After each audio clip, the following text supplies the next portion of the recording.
Okay, first fight I'm going to go over. I'm going to sort of cherry pick a little bit of the PFL card. For any of you that don't have plays yet, just want to throw out a couple spots and maybe a couple stay-offs. And be careful because there's some five-rounders out there that could create different scenarios than what we've seen in the past. So if you take a look, we have the first fight I'll take a look at. It's Magomed Karamov against Gleison Tibau. Gleison Tibau plus 345 dog right now.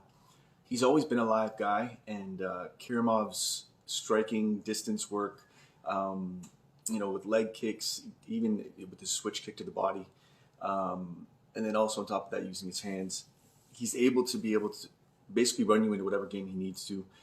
He can work it on the feet. He can also work it on the ground. Here's the only thing.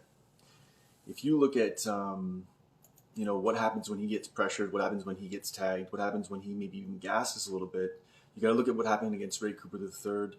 I know Ray Cooper III is not Gleison Tibau, but they have similar styles in the way that they throw some looping overhands, some power. And if Gleison Tibau doesn't back down from him early, he's a live dog.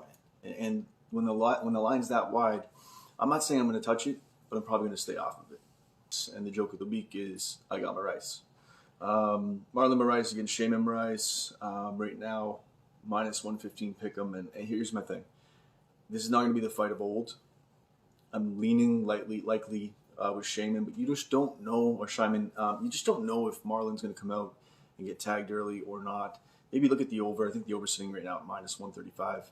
Not a bad play. Next fight, and I do have a play on this one, we have Rob Wilkinson against Omari Akhmedov. Akhmedov, came up with a good game plan against Silveira, made Silveira fight his game plan. Lulled him into a stand-up affair, and then actually even started grinding on him on the fence as well too. He's the dog right now, plus 170. He is live, but I think Wilkinson probably finished this one early. I like the under on this one. And what are we sitting at currently?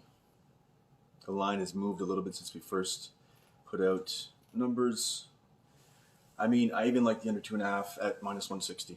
So under 2.5, minus 160. Wilkinson against Akhmedov.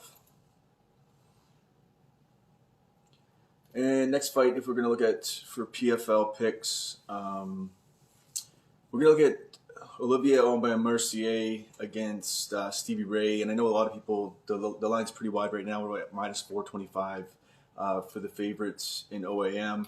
But there is some room here. And I think if you look at it, likely what's going to happen is a lot of people are looking at decision. That's usually in the case of 3-round fights for OAM. I think maybe he gets him out late. If you can get a late round prop and decision combined, if not KO and decision, I think on the ground they're going to sort of nullify each other a little bit. It's going to end up on the feet. On the feet, I think really OAM's going to have his way. Does he get him out? Maybe late, likely by decision. But if you can get a hold of those late round props and decision combined, like a 4-5 decision, get on that right away. But right now, I like OAM. If you're going to do it, the prop would be decision sitting at plus 125.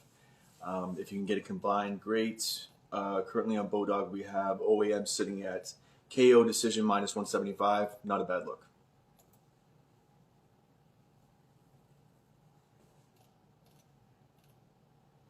Next fight we will look at is Sad Aspen Ladd, who just doesn't seem to be happy about anything. Weight cuts don't seem to be something that she likes to do, and maybe it's just time. Fighting Julia Budd, who looked really full of piss and vinegar and ready to go in the weigh-ins.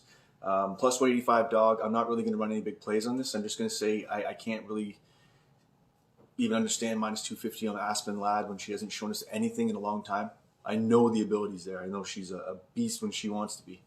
But I can't bet on that. So if you are going to take your shot, take the shot on the dog. Don't get cute with it. Plus 185, Julia Budd. Otherwise, stay off the fight. And I'm not suggesting the dog. I'm just saying that's the only way to touch this fight. Do not touch Aspen Ladd.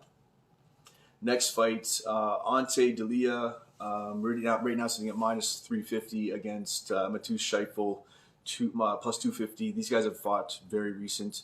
I actually saw the fight. Delia just, if you don't get him out early, which is very rare to see, man, he throws with hell, and he's going to eventually land. He plots forward, and he eventually measures his time, his distance, and his timing, and he starts to land those shots, whether it's late or not, and he doesn't really go away. Mix him with the grappling. He's always active. He's always trying to get an extra shot in whenever he can.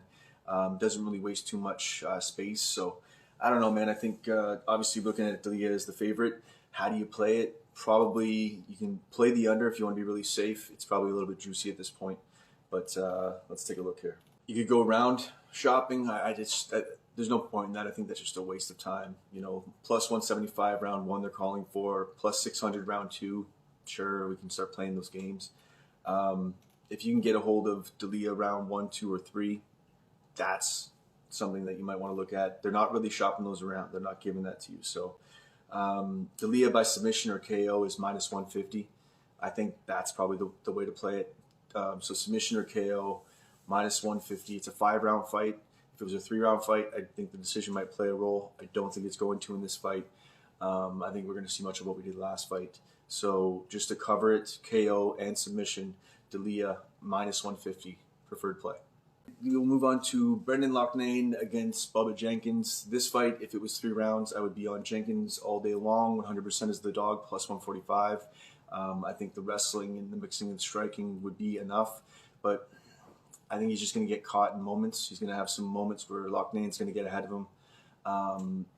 But we'll see. Like, this one's more of a stay off for me. I don't really have too much of a take. I just think 5 rounds favors Loughnane. I think a lot of us do. But, you know, on the feet, the way judges are going, it's moments. It's not just volume, but it's moments and potentially knockdowns and whatnot. So I just see Loughnane likely pulling that one out in 5 rounds.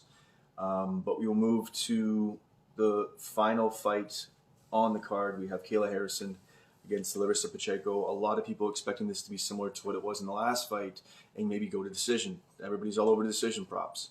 Harrison, I'm sorry, I gotta say it. She is scary as fuck. And I think she's gonna come out and make a point.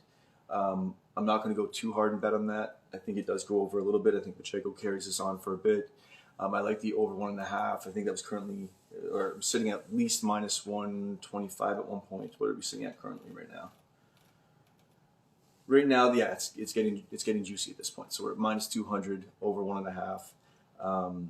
I think it even goes longer. It could even go over 2.5, but that's a little bit down. We're playing games. I think the over 1.5 hits, but now at minus 200, it's really unbettable at that point. So the other thing you can look at, man, no one would ever think this would be something you'd see. Kayla Harrison by TKO and submission, minus 165. I know a lot of people think Pacheco's going to do this and go all the way to decision. And look, it could happen. But in the law of averages, Harrison wins. She wins, right? And that's it. And then 5 rounders, I don't see anybody lasting 5 rounds, right? So you can go on some unders and you can play the game with that if you think that, you know, Pacheco catches Harrison.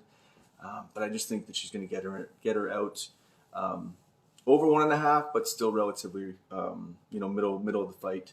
And yeah, man. So minus 165, KO, submission, Harrison.